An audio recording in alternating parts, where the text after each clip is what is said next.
not knowing what I don't know, are catchers allowed to challenge balls and strikes? Yes. Okay, so I mean, if a guy like Chris Sale's not going to do it, then the skipper's going to look at him and say, "All right, if you think that this is a strike, like, you need to call it." I doubt many catchers are going to be above that. And getting back to the velocity thing, scouts are in love with the velocity. That's their number one thing is, with the gun, putting it on there. Sometimes velocity is not the most important thing. It's placement and setting up hitters. Craig Maddox was maybe the best I've ever seen of setting a guy up. He knows that he's going to do something 2 pitches earlier. He knows he's going to get him out on that third pitch because he's setting him up for something. And he was a pitcher. He wasn't a flamethrower. And I think stuff like that is just so these scouts just – if a guy's throwing low 90s, he's not going to be very highly thought of, and that's unfortunate. Yeah, to me, you talked about Greg Maddox setting people up. He was correct me if I'm wrong, Andy. Was he not the guy that they were up big in a game and he let one hang inside late and the guy took it for a home run, but he knew that he would be looking for that same pitch come October, and he got him in that same scenario and then threw him a slider away and he chased it? Sure. Yeah, so that was Greg Maddox, and his catcher was Eddie Perez, and Eddie Perez retells that story all the time. That's one of his favorite go-to Greg Maddox stories, and he was. That's why they called him the professor. He was so calculated and was thinking 10 steps ahead of everybody else, even his own catcher. So I think that, if anything, this strike zone, being able to challenge now, is going to bring back an emphasis. Obviously, if you have a guy throwing upper 90s, hitting triple digits, that's a guy you're going to want to have if he's got any type of control. Paul Skeens. Yeah, any type of control whatsoever. You're going to have him in that rotation. You're going to have him in your bullpen. But you're also now going to be able to kind of take advantage of a guy like a Greg Maddox, like we're talking about, to kind of offset. Can you imagine being the Pittsburgh Pirates? You've got Paul Skeens. He pitches a great first 6 innings of a game is elite. And then they bring in a sinker ball guy that can hit the bottom of the zone like no other. Can you imagine how much that would mess with a batting order to bring a guy like that out of your bullpen for your 7th, 8th inning, and then you go to your closer and increase the velocity again in the 9th inning? The art of pitching is about to be a little bit more relevant, and I do think it's because of being able to challenge these ball strike calls. Well, I mean, obviously with Paul Skeens, unfortunately for him, they typically don't score any runs for him. He gets very little support by his own team. They got the big bear now. Marcell Ozuna, now a member of the Pittsburgh Pirates. His record does not indicate just how dominant he's been as long as he's been with the Pirates. But he is a guy that I would think that he's probably one of the 3 or 4 best pitchers in all Major League Baseball right now. Oh, there's no doubt. And as young as he is, he has reached that level for sure. Yeah, and that's why they've went out. And you always worry about an arm injury with a guy like that too. Yeah, it's scary because that velocity is a lot of, as they like to say in the major leagues, ass and elbows. Like it's a lot of just slinging and launching, and not necessarily always correct form or control because you're putting so much into it. So hopefully he's a guy. He's such a young talent. You want to see, if he's on your team or not, you want to see him stay healthy because, like you said, Jim, he is probably right now the best in the game in the National League, in my opinion. Who all is got some arm issues with the Atlanta Braves right now? Okay, so I know at least 2 of them. Just to dive in, we talked about Joe Jimenez, who's in the bullpen and is a guy who was a middle relief guy that was extremely effective 2 years ago, and we were hoping that we were going to get that back this year. Doesn't sound like it. Braves manager Walt Weiss last week announced the issues with Spencer Schwellenbach, right, a guy who was penciled in to one of those young arms, penciled in to be a part of the rotation. Doesn't look good. He's on the shelf. And now it broke, I believe it was yesterday, Hurston Waldrop is joining that party with, and I say this in quotes, loose bodies in his right pitching elbow. I've never seen that description. Loose bodies. I'm assuming that's stuff floating around. Bone fragments, more than likely. Thinking. Yeah, that's how I took it. So that's something that a simple procedure you could go in and clean that up a little bit, but that's still that completely resets these guys, pitchers and catchers. Have nearly a week under their belt down there now in Florida and out in Arizona in the Cactus League. And whenever you do a procedure like that, you hit the reset button. You got to re-report. You got to work your way up when the season starts, when everyone's at opening day, depending on when this takes place, if it's required. He may not need surgery. Hopefully not. Yeah. Hopefully it's something they get under control. But if he does, you hit that reset button, and you've got to start that process, revamping that arm back all over again. And obviously the guys that are proposed or supposed to go to AAA, you're probably going to have an opportunity to make the big league team at least in April, and maybe you can do something to prove that, hey, I'm a guy that you can't send me down. I'm going to do so good. So it's an opportunity for these younger guys. But, boy, as a Braves fan like you are, it's frustrating, very frustrating. And since we started off talking Atlanta Braves, Major League Baseball coverage on the drive brought to you by Mayfield Dairy. Shout out to Mayfield Dairy for sponsoring our Atlanta Braves here on ESPN Cleveland 101.3 and also on Mix 104.1 whenever we've got the Braves on there. So looking forward to things getting going for our Braves, but it is frustrating. To simply put it, it is already frustrating that we're dealing with this. So the need for starting pitching right now in Atlanta is extreme. It went from being like, are we really going to just settle with what we got? Then we had one arm go down. Yeah. Then we had two arms go down. So now you're kind of looking at Alex Anthopoulos saying, all right, buddy, quit sitting on your hands. You've told us. We've heard you throughout leading up to spring training, throughout the offseason. Hey, we've got the money. Now it's time to spend that money and go get some backup. By the way, Barrett Sallee, who does the pregame and postgame for the Atlanta Braves, is going to be our guest at 5:15 tomorrow. So we'll ask him a lot of these questions that are going on and see what he thinks the Atlanta Braves might do to, would they look to acquire another pitcher? They need I don't know. They need to at this point. Yeah. Yeah, that rotation's looking a little sketchy at the moment. Because we know that the starting eight is going to be solid, assuming they all stay healthy. Easier said than done.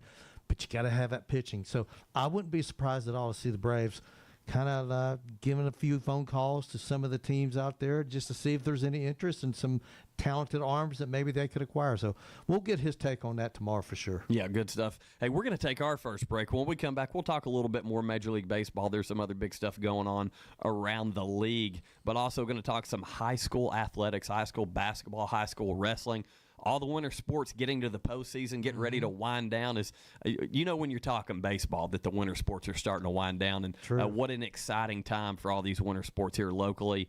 And going to talk some college basketball later on. And Jim, I want to go ahead and preview this because we walk into I want to be transparent here. We walk into the studio, and at our spots, Jim has printed off a hypothetical bracket for a 2014 field of college Jacob football and playoffs. I got into this a little bit on Friday, but I want to get your take on this. This is something that the Big Ten, it leaked out. ESPN acquired this, and they put it out for everyone to see on Friday. And I want to see Andy's Andy's opinion about this. I'm for it. Jacob's against it. We'll see where. Well, I'll say this: I'm a looking. And I'm a liking. With that, we're going to take our first break here on The Drive on ESPN Cleveland at 101.3. We'll be right back. The Drive will be back after a quick timeout. Stay tuned for more nonstop sports talk on The Drive, presented by Hardees. This is your Hardees 2 for $5 breakfast mix and match alarm. We've got fluffy eggs and sausage on a made-from-scratch biscuit ready. Or perhaps biscuit and gravy. Ooh, maybe a sweet cinnamon roll. Wake up and smell that sweet deal. Mix and match any two for just $5 for a limited time. Only at Hardees. Don't snooze on the app. Snag juicy deals, order ahead, and get to work on time. Maybe. Exclusive app offers for registered My Rewards members only. Available for a limited time at participating restaurants. Did you twist an ankle? Hurt your shoulder? Or maybe that weekend project left you with more than sore muscles? Center for Sports Medicine and Orthopedics is here to help. Our Urgent Ortho Walk-In Clinic in Cleveland is open Monday through Saturday, treating sprains, strains, fractures, and more. No appointment needed. There's no need to drive to Chattanooga for expert orthopedic care. Call, schedule online, or walk in today and get back to moving pain-free. Center for Sports Medicine and Orthopedics. The Center for expert care right when you need it. Don't miss the Paul Feinbaum Show, weekday afternoons from 2 until 5 on ESPN Cleveland 101.3. Always topical, always entertaining. Paul Feinbaum on ESPN Cleveland 101.3, presented by Hardees. Hey, this is Alfonso, the general manager of Crown Cleveland, your local home for Jeep and Ram. I'm here to announce that we have revamped our express lane. We are fully staffed and ready to take care of all your quick lube and oil needs. Please Google Crown Cleveland and see our great service specials. ESPN Cleveland 101.3 is powered by Duracell. Tax refund checks make a great time to trade in and trade up to a Honda True Certified Pre-Owned Honda. At Honda Cleveland, a Honda True Certified Pre-Owned vehicle is like a brand new Honda, but for thousands less than new. Every true certified Honda is carefully inspected, backed by an outstanding warranty, and comes with complimentary oil changes and 24/7 roadside assistance. There's even a 3-day exchange policy. I just love the customer service. They're very customer focused. I've been very pleased with Honda Cleveland. Or if you're just not ready to trade in yet, Honda Cleveland makes it easy to take care of the ride you have. Buy tires or parts or have service done now and pay over time with up to 3 months interest-free with no hard credit check and a 90% approval rate. Smart timing, smart options, and a smarter way to drive something you'll love. Honda Cleveland. Your car, your way, every day. I-75 exit 20, just 1 mile east. Hope to see you soon. Welcome back to The Drive, presented by Hardees. Join the conversation. Text 423-749-1013. You can also listen anywhere on our website, ESPNCleveland1013.com.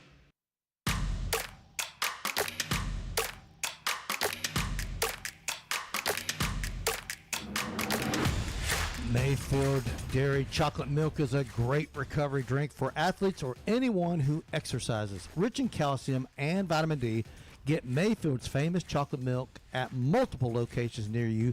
Find out more at MayfieldDairy.com. That's MayfieldDairy.com. And so, yeah, Andy, we got into a little debate, Jacob and I did, on Friday's show about this 2014 college football bracket. The biggest thing about this is that it eliminates the conference championship games. There's no SEC championship game, Big Ten championship game, any ACC, you name it. The first round will literally be played the same Saturday as what the conference championships would have been played. By the way, the first round and the second round are all on campus sites. Yeah, so I absolutely love this because I know Jacob being an SEC guy. I know a lot of our listeners, Tennessee fans, SEC people. I think that it's eliminating the tradition of a conference championship game is kind of disappointing. Like, I completely understand that. And I'm assuming, Jacob, is that where you're coming from, not being a fan of this? Yes, but, I have a way that we basically can have a 2014 playoff while still keeping the conference championships. You don't like the fact of a 4-loss team making the playoffs, well, too, no, right? To me, just expanding to 24 and then getting rid of the conference championship, it basically makes the regular season just feel like less important. If I can get in at 24 and Georgia's got a pretty tough schedule next year. With that setup, we could lose 4 of those games and still have a chance to win a national. And I'm okay with that because you play such a tough schedule, and people that know ball recognize that. Right, and so I feel like I'm not too far off from y'all in this, in the sense of I even differ from Josh Pate a little bit. Josh Pate came on the show, and he said 16-team playoff, but everybody plays a game during conference championship week. Those last couple teams, yep. and they match them up. Yep. Don't make it a data point. Make it a playing game. Make it a playing game into the top 16. The 8 teams that make their conference championship get a bid, it doesn't mean you're 1 through 8. It means that you're going to be selected by the committee and seeded by how good you are, 1 through 16. Then everybody either played into a game and won it, or they lost it, and there's no argument. Yeah. So at Notre Dame, like it's still that's still 24 teams. That's still 24 teams competing, but then we have a 16-team playoff, and to me, it keeps everything together without getting rid of tradition. Now, here's one thing to consider. First off, it's a 23+1, which means 23 teams. They're all at large, no automatic bids. The one is the group of 6. They automatically get a team. So there's only one guarantee that it will be at least one group of 6 team in there. Here's the thing. But with it being at large, you could still get multiple. Oh, yeah. Because right now, according to this, the SEC would get 7, Big Ten 6, the Big 12 5, the ACC 3, and, of course, Notre Dame gets in there. The one thing about this, the ReliaQuest Bowl, which the old Outback Bowl, the Citrus Bowl, the Gator Bowl, does that kill them? Because who's going to be filling those slots in the bowl season? Because all your 24 best teams, because they always get pretty decently ranked teams in those games. Those teams that would normally go to the Citrus, the Gator, the ReliaQuest, they're going to this instead. Yeah. And that's what in my version, bowl season starts championship weekend. Like it starts Thanksgiving weekend. And so you have your championship games on Friday and Saturday, and then Sunday you have a bunch of or you just split it and you have them played on Thursday, Friday, Saturday, Sunday, but these teams are playing a play-in game into the playoff, but they're bowl games. So a number 12 Notre Dame goes and faces a number 10 or a number 18, whoever, Louisville, whoever it may be, in the Gator Bowl, in the Orange Bowl. So you're making the fan bases go to those bowl games, but in November instead of January 1st. And the highest seed gets to select where they go. And I get that. That's a good idea. And so the highest seed, so if Notre Dame wants to pick a northern one to where their fans, or wherever they want to go. Well, the Music City Bowl would be perfect. Notre Dame fans, how far is that drive to Nashville? That's 3-4 hours, maybe? It's a little bit more than that. Let's look at Vandy, who is right on the bubble.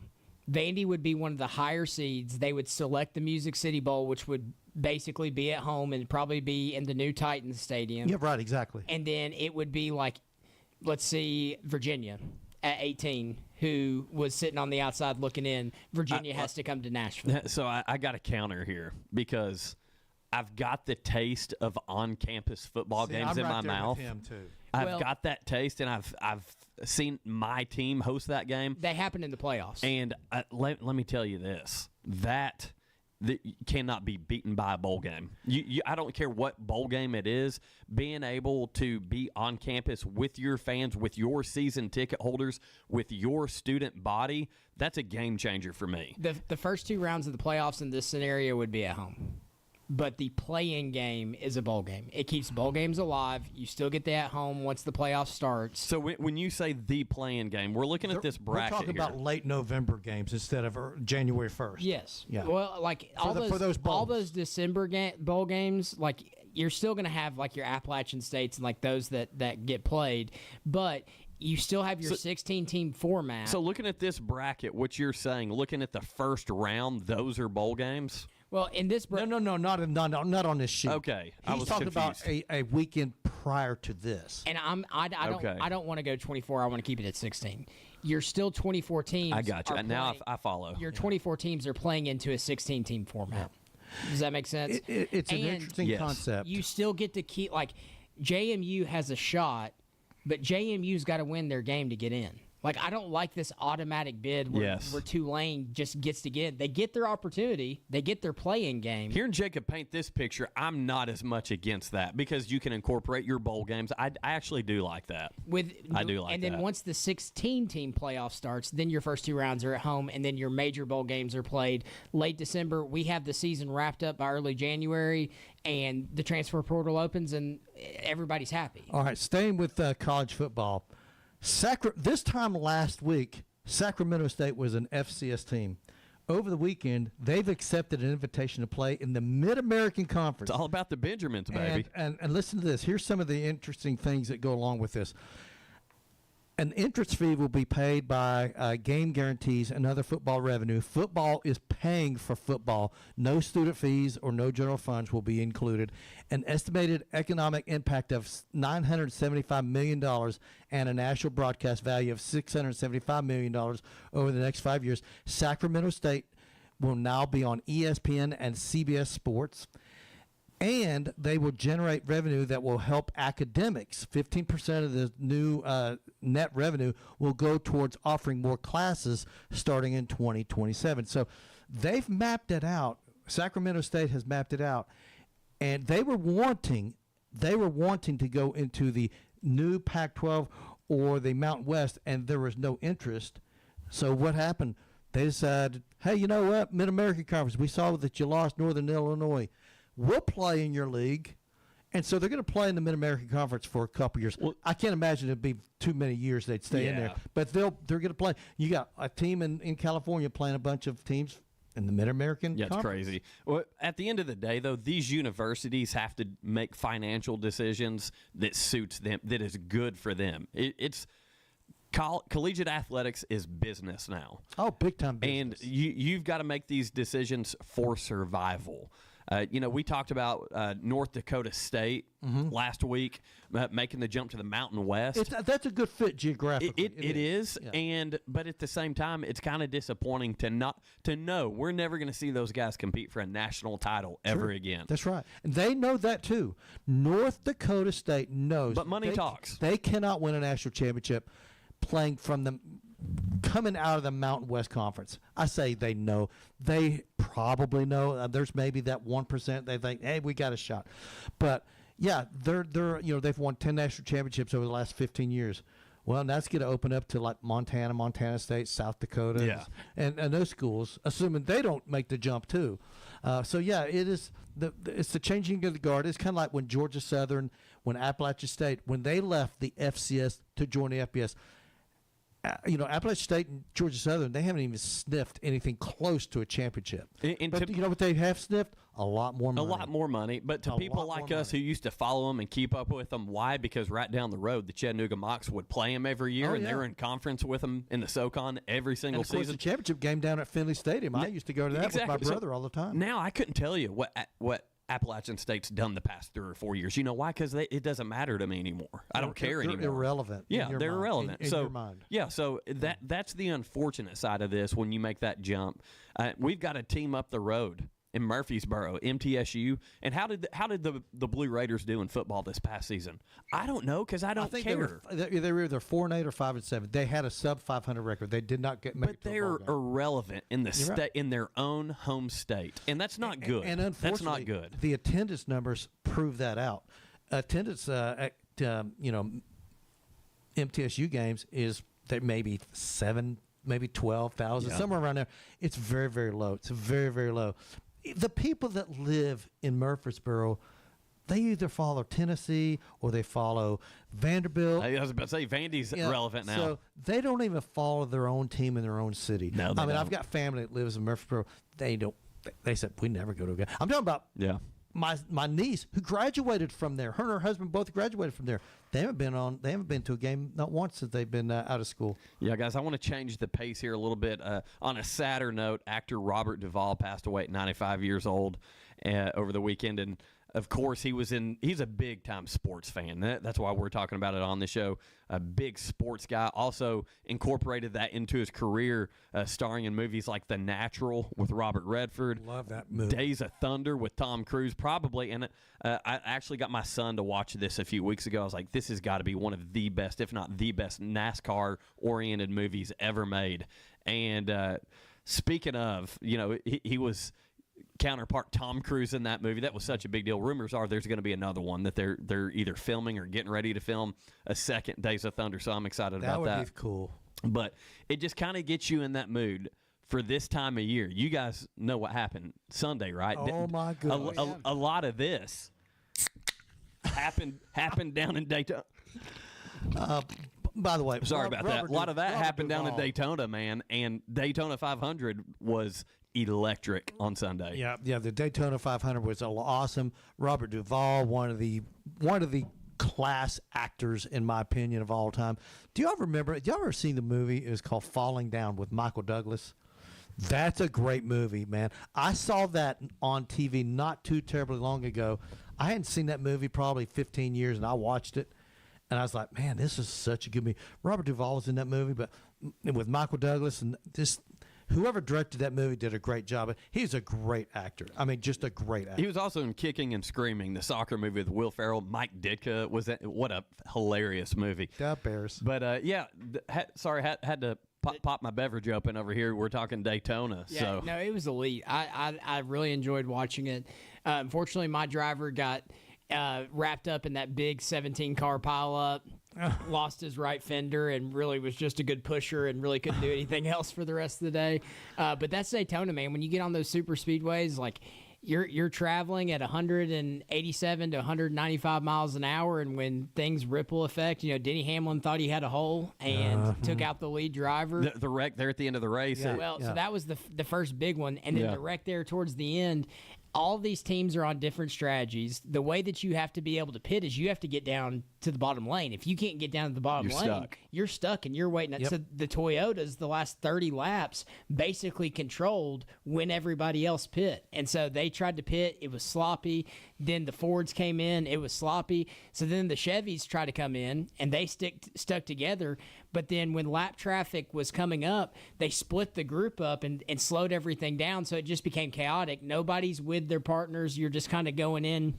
And so that wreck happens, and I bet you every Chase Elliott fan in attendance hops on their feet thinking, all he's got to do is make this corner. Yeah. All he's got to do is make the corner. But if you've watched Daytona, you don't want to be in that position. You want to be the hunter, not the hunted. Yep. That's right. And That's right. You saw him try to block. He got loose. And then Tyler Reddick, a guy that had a really rough year last year. Like, as a guy that he's on Michael Jordan's team, he's expected to be on the podium at some point in time, wins the granddaddy of them all. It's their Super Bowl. That's how they start their season, with their biggest race. Yeah, and 25 years after Dale Earnhardt passing away, they did a big honoring of him on the lap 3. That was cool. I saw that. It was an awesome event, and I'll be honest with you, if you're not into NASCAR, Atlanta next week is another really fun one. Which we've got to plug our friends over at Finish Line Radio every Wednesday right here on ESPN Cleveland 101.3, 6 to 7 o'clock right after our show. Tune in and listen to Jamie Kyle, Jason Hildebrandt, and Scott Webb, as they've been referred to as the greatest radio show in NASCAR. And those guys really do a great job, but they're going to give their recap of Daytona, everything that happened Sunday. Again, Jacob nailed it. Tyler Reddick, your champion. Owner Michael Jordan now has a few NBA titles, along with the Daytona 500 trophy sitting in his trophy case, so that's very impressive. Well, he didn't get that World Series trophy when he played baseball, so this is the next best thing. Birmingham right? Barons haven't really competed for that. But well, hey, for real, listen to our guys on Wednesday, but next Sunday, Atlanta, in my opinion, it's one of the more exciting tracks. Now, Chase Elliott won last year down there in Atlanta, right? He won one of them. I know. I think there's two. I think they raced there twice, but yes, he did, and that's his home track. And so that was a nighttime race. I'm not sure when this one is. I know Bristol Spring Race is April 10, 3 hours up the road. That one's going to be during the day. Then Talladega, April 26th. I'll be honest, boys, I'm going to try to go to both of them. Might have to see if we can get some radio credentials and get to some of these. I don't know. We'll see. It'd be fun. It'd be You never fun. know. But, yeah, definitely listen to Finish Line Radio Wednesday, 6 to 7 o'clock right here on ESPN Cleveland 101.3. Be sure, download the ESPN Cleveland 101.3 app. All you got to do is go to the App Store and type that in, ESPN Cleveland 101.3. And you can go back and listen to their shows on there. You can go to the website, ESPNCleveland1013.com. Listen to our shows. Some of our interviews are on there. They're working on getting those updated to where if you miss the show on a day, you miss Finish Line on Wednesday, you can go back on the website, click and listen. So very simple, very cool thing we got going here. Thanks to everyone. Hey, out back, making sure that we take care of everything as far as being accessible to our listeners. Absolutely. The NASCAR race drivers, when they are in their suits, they've got logos all over them, right? And this is a transition from NASCAR back into college football. Have you seen LSU's? I just saw it.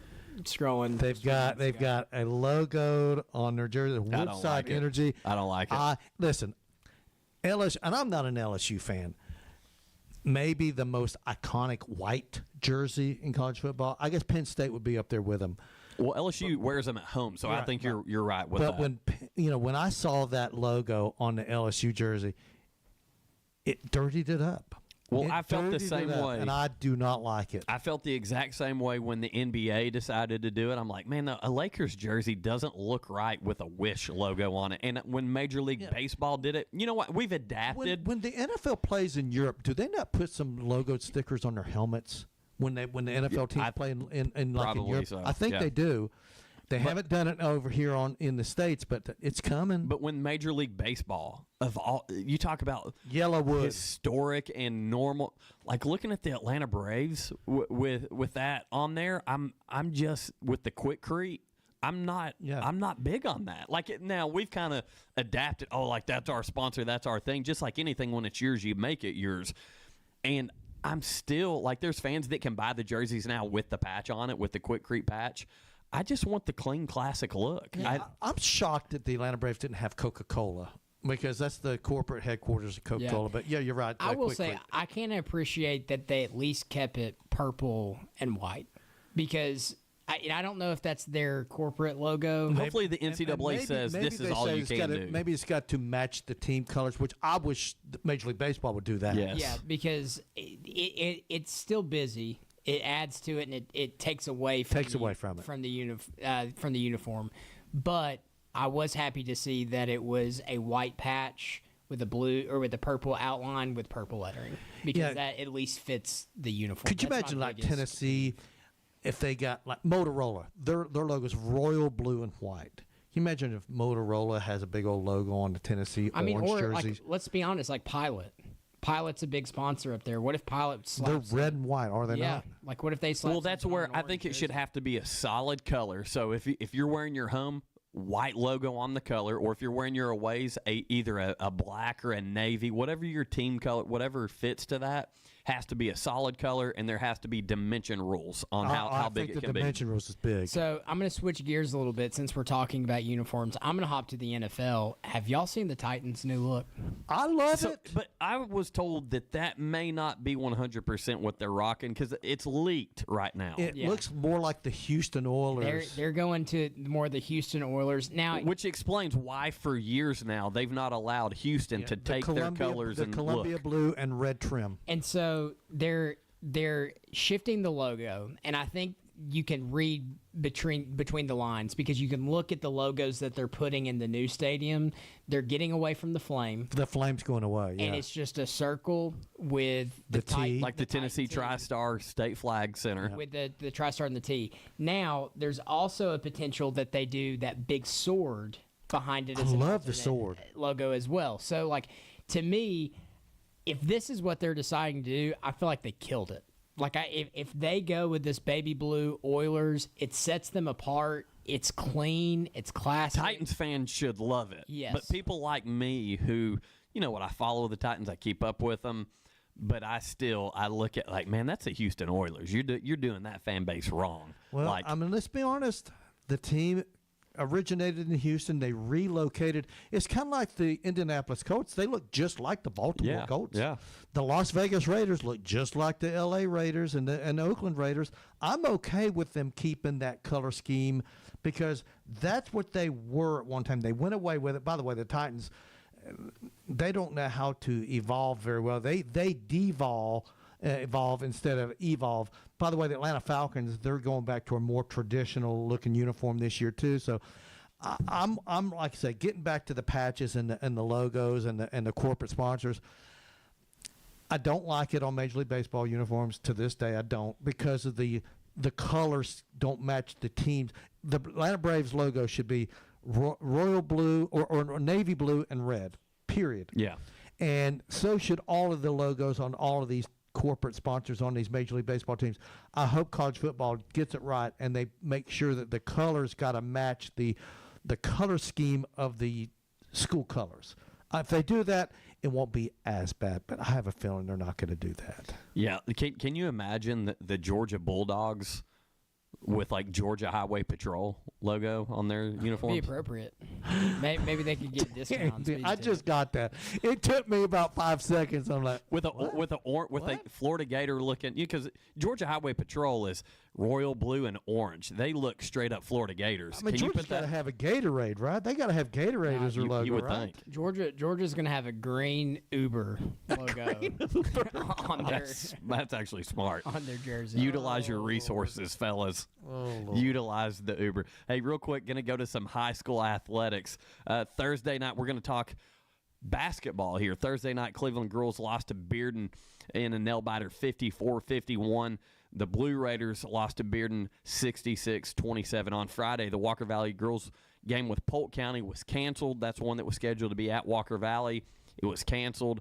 The boys, though, however, the Mustangs made their way down to Chattanooga to face Chattanooga Prep and won that game against a very good Chattanooga Prep team 62-61 on Friday. So Why was the girls' game canceled? I honestly don't know the answer to that.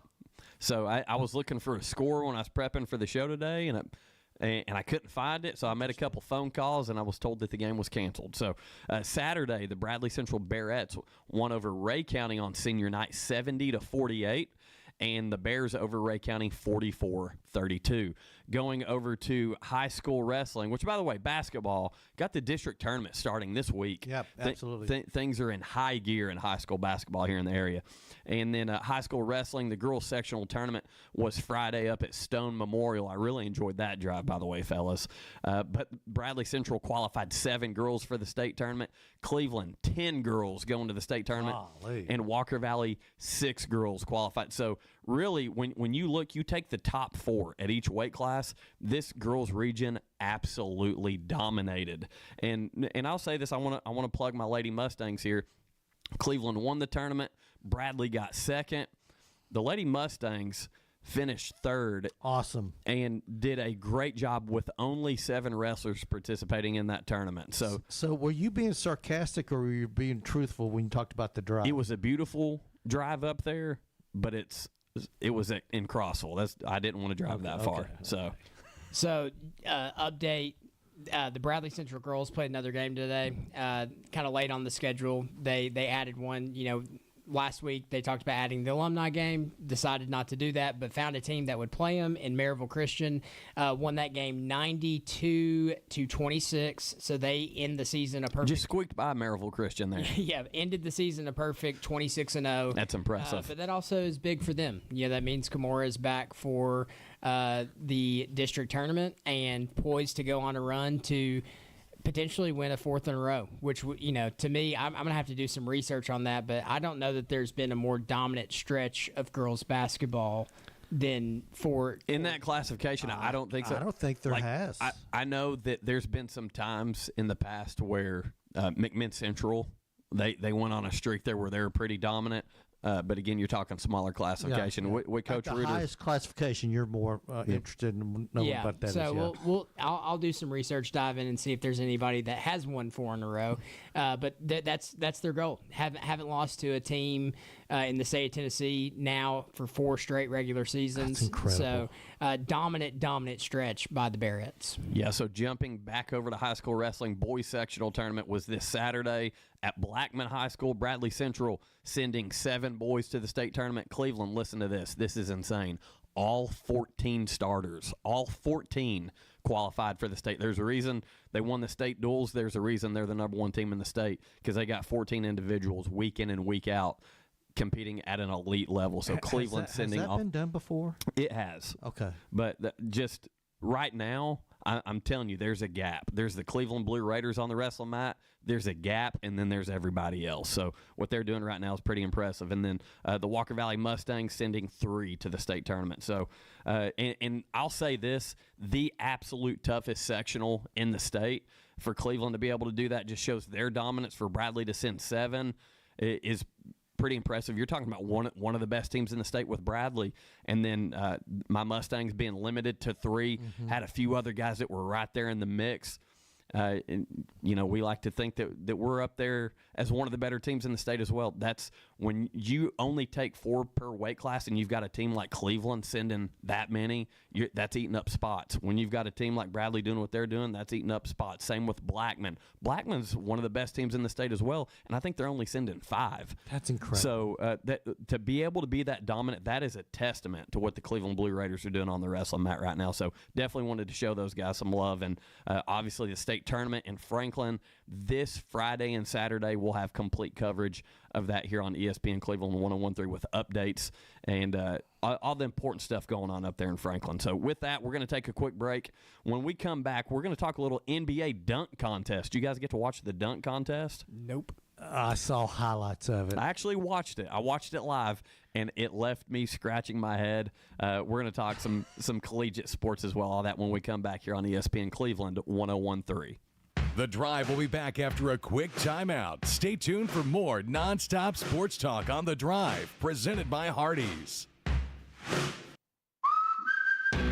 For a limited time, get Hardee's Big Cheeseburger with 100% American Angus beef for just $4.99. That's a deal no one can beat. Actually, we can beat it. Because you can also get Hardee's hand-breaded chicken sandwich for $4.99. The Pick a Sandwich deal. Only $4.99. Only for a limited time. Only at Hardee's. Participating restaurants only. Tax not included. Did you twist an ankle? Hurt your shoulder? Or maybe that weekend project left you with more than sore muscles? Center for Sports Medicine and Orthopedics is here to help. Our urgent ortho walk-in clinic in Cleveland is open Monday through Saturday, treating sprains, strains, fractures, and more. No appointment needed. There's no need to drive to Chattanooga for expert orthopedic care. Call, schedule online, or walk in today and get back to moving pain-free. Center for Sports Medicine and Orthopedics. The Center for expert care right when you need it. Listen to the Alon Exchange, hosted by financial professionals Jay and Brittany Hagee, owners of Alon Planning Partners. Each week, they discuss all things financial and answer your questions about investing, preparing for retirement, paying down debt, and more. The Alon Exchange, Saturdays at 7 a.m. on ESPN Cleveland 101.3. Cleveland, the all-new Select Flooring and Remodeling is now open at 5555 North Lee Highway. We carry the top flooring brands you know and trust: Mohawk, Shaw, Engineered Floors, and United Weavers. We also specialize in home remodeling and roofing, delivering quality you can count on. Take advantage of 24 months interest-free credit. Come see us Monday through Friday, 9 to 5, and Saturday, 9 to 2. Call us today at 423-889-3007. That's Select Flooring and Remodeling, 5555 North Lee Highway, Cleveland. From the floors to the roof, we've got you covered. Not all composite decking is the same. Enjoy life's beautiful moments on an equally beautiful composite deck. Envision's products feature deep, non-repeating grains and distinct colors throughout each pour, offering a truly unique appearance unlike anything else on the market. Learn more and find inspiration for your project at Cleveland Plywood. Cleveland Plywood Company, 2700 20th Street Northeast in Cleveland. Cleveland Tire Center having a huge sale on Goodyear tires. Buy 3 Goodyears, get 1 free. Don't forget the Cleveland Tire Center service department for alignments, oil changes, and more. Cleveland Tire Center, 4699 North Lee Highway, where the name says it all. Goodyear, more driven. Welcome back to The Drive, presented by Hardees. Join the conversation. Text 423-749-1013. You can also listen anywhere on our website, ESPNCleveland1013.com.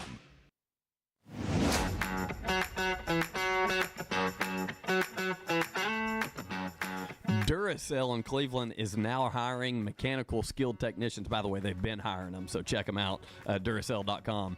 But starting at $22 an hour to $27 an hour, excellent benefits beginning on day one: medical, dental, vision insurance, paid vacation, holiday pay, 401k, tuition reimbursement, and more. Again, apply now at Duracell.com. You know, I think I've got that memorized. I knew exactly. I'm pretty close. I'm pretty close myself. I knew you are. And I tried to change this one up a little bit today, but our friends across the street here at Duracell, definitely a great place to be employed, so check that out at Duracell.com. We were talking during the break. Me and Jim got in a heated discussion about eligibility at the collegiate level. And things have been so crazy and chaotic, and you don't know what's what anymore. We don't know up from down or left from right when it comes to eligibility and transfer rules and yada, yada, yada. But Jim made the statement that he thinks, of course, the big story here, we're waiting to hear on what's going on with Joey Aguilar. Is he going to be eligible? Are they going to grant him due to his junior college participation? The key word being college. Yeah. And so, and I said, I would like for Joey Aguilar to be able to come back and be the quarterback for the Tennessee Vols next year. For me, that would be exciting. That would be fun. But the problem, and Jim's point was, for years it's been what, Jim? Well, if your clock started when you played junior college. Tennessee's arguing that junior college is not under the NCAA umbrella. They're not, and they never have been. But you played junior college because you just weren't good enough yet to play at the NCAA level. But you hone your skills, you get better, you get physically bigger and stronger, and then you go play a couple years of college football at Appalachian State and juice up for a little bit in JUCO because they don't test for that, right? I don't know. But here's my thing. He played college football. He's played 4 years. No, he's played 5 years of college football. He's already played 5 years, 2 at junior college, 2 at Appalachian State, and 1 year at the University of Tennessee. What else do we need? We've already seen Joey Aguilar play 5 years of college football. So my response to Jim's statement was, I wouldn't have as much of a problem with all this if they would just blanket say, across the board. Across the board, exactly. If you play junior college ball, you can still get 4 years of NCAA play. Your clock has not started exactly. yet. Exactly. I would look, because my argument to Jim was, there's so much development that happens with some of these kids. Is it George's the running back at Baylor? That guy looks like he could go play in the NFL today. Cam Newton played junior college football. Yeah. Can you imagine getting 2 more years of Cam Newton? Can you imagine that? Well, I'm in between. I think if you're... you can't be in between, Jacob. If the rule is the rule... people pleaser. If that's the rule, then I'm okay with it. Like, if that's what the NCAA decides... Do it for everybody. Then I'm okay with it. That's where I'm at. But where it sits right now, it's not. Like, that's not the rule. And so either they have to... They just need to make a decision on all these things. And I think I'm it's right there with you. It needs to be across the board. I will give you that. And I would like to see it continue how it's always been. Andy's wanting to make it to where junior college does not start your clock. I'm okay. I guess I could adjust. I'd live with it, but I wouldn't like it. But I am like you guys. It shouldn't be getting a judge in Knoxville, Tennessee, or a judge in Oxford, Mississippi, ruling on this crap. I'm tired of that stuff. I think I'm okay with it. I've watched enough kids grow up and their senior year of high school gain like 5 to 6 inches. They don't even know how to work their body yet.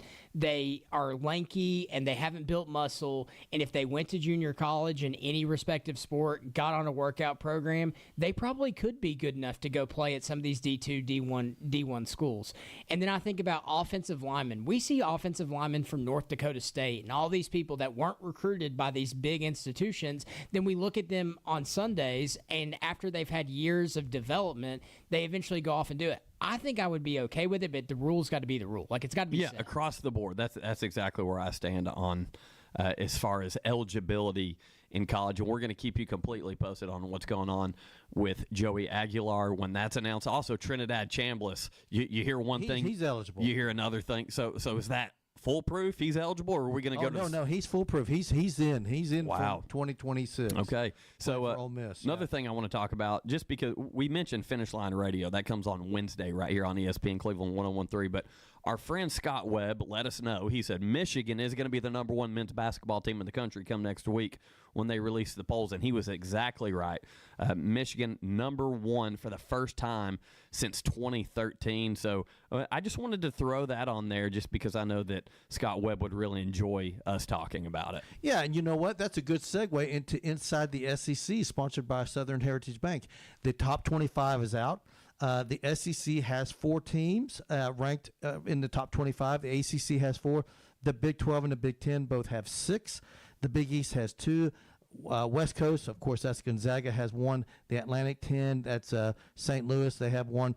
And the Mid-American Conference, your undefeated Red Hawks from Miami of Ohio, 25-0. And what's crazy about Arizona, they were sitting there 23-0. Now they're 23-2. They've lost 2 straight. That's wild. They lost 2 games.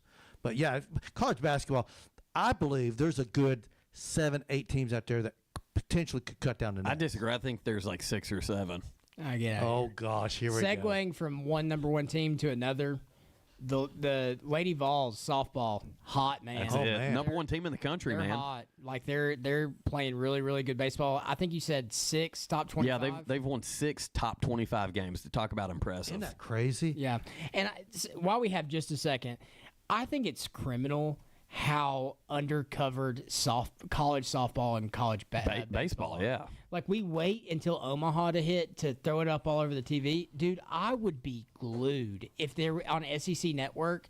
All they did was play SEC baseball games. I would watch it all the time. It doesn't have to be Georgia. I would literally watch Kentucky versus Arkansas, or like I want to watch it. It's electric. It's fun. To me, they're missing such an opportunity there. And I don't know if y'all have ever watched softball. Dude, college softball is so fast-paced. It's intense, yeah. It's pretty impressive. It's a lot of fun to watch. So, to me, I feel like we're missing a huge marketing opportunity. And Tennessee's got some dominant pitchers on the. They do. I went on a rant. In the circle, I almost said on the mound. In the circle. In the circle. I went on a rant last year about there's a catcher from Auburn that could not throw the softball back to the pitcher. That was wild. That drove me crazy. But anyway, I hate to bring that up. That she poor had the girl. yips. That poor girl's trying to get away from me as I bashed her on the radio. Transition quickly again. Olympic Winter Games are going on right now. Norway leads the medal count with 28. They have 12 golds, 7 silvers, 9 bronze. Italy, the home country, in second with 8 golds, 4 silvers, 11 bronze with 23 total. And the United States in third with 6 gold, 8 silvers, and 5 bronze at 19. Okay, are you more interested in the gold medals or the total number of medals? I think total. I think I'm gold. I want to know who won first place. I don't care about second, third. I think I'm now. You've got to have a high gold. Jim has a high standard. I do. You got to have a high gold count for sure. But I think when it comes down to, I almost think there needs to be like a point system weighted on gold. 3 for gold, Yeah. 2 for bronze. I like that. 1 for I like bronze. that. Hey, a couple of things I want to talk about before we have to cut away for the day. One thing is Polk County. You heard about Coach Davis stepping down as head football coach there. Yeah. They've named their new head coach, and it's Zach Miller. If you remember going back in the, I believe, 2013, if I'm correct, he was the running back for Polk County. At one point, rushed for over 350 yards. It might have been over 400 in a single game. Really? And Wow. so now he's taken over the helm, head coach at Polk County, Zach Miller. And fun fact about Zach Miller, didn't have a wrestling team out at Polk County back then. He co-opted at Walker Valley State Placer, by the way. That's cool. Yeah, very, that's cool. very great young man, now head football coach at the Polk County Wildcats. By the way, you're going to love this. Boy, Penn State's got a heck of a wrestling team. No, they're dominant. They're dominant. They beat the you-know-what out of Ohio State. Now, Ohio State had a couple guys, few guys out of lineup. It was a little strategic. It didn't matter. No, it was ugly because of Penn that. State is unreal. Going over, I wanted to talk about this for just a second. NBA dunk contest. Did you guys watch the NBA slam dunk contest? Sleeper. Yeah. So I was disappointed. I was like, you know what? I'm gonna give it a chance. I'm gonna watch it. Keishad Johnson won the AT&T slam dunk contest, and he's a Miami Heat forward and did a good job. My issue wasn't with him. My issue was with the San Antonio Spurs rookie Carter Bryant, who had the opportunity to win the whole thing and was walking around on the court in between dunks, and they're on the clock. I think it's like a minute 30 clock, and he wasted so much time, and he missed his dunk 3 times. He could have easily got several attempts off because they don't charge you per attempt unless you actually attack the rim with the ball. I was so disappointed because if this were a football game, we would be pulling our hair out saying, what horrible game clock management. It was embarrassing. And he should have won the whole thing. Very embarrassing. But I gave it a chance, and the winner, again, impressive, but overall not as good as it used to be back when Jason Richardson was dominating that thing back in the early 2000s. So we got our 3 guys here today, so I'm enjoying this. I love having everyone here at one time. Yeah. Hey, last thing before we go, big news. Dolphins drop Tyreek Hill, released him, and Bradley Chubb. Yeah. It's crazy. I'd stay away from Tyreek, but Bradley Chubb is intriguing to me. Yep, same here. 8.5 sacks last year. I think he's got more left in the tank. But Jacob, great having you back with us. Don't know when you'll be back, but we'll speak well of you. You've been listening to The Drive here on ESPN Cleveland. For Jim Gum and Jacob Mason, I'm Andy Morris. Have a great day, everybody.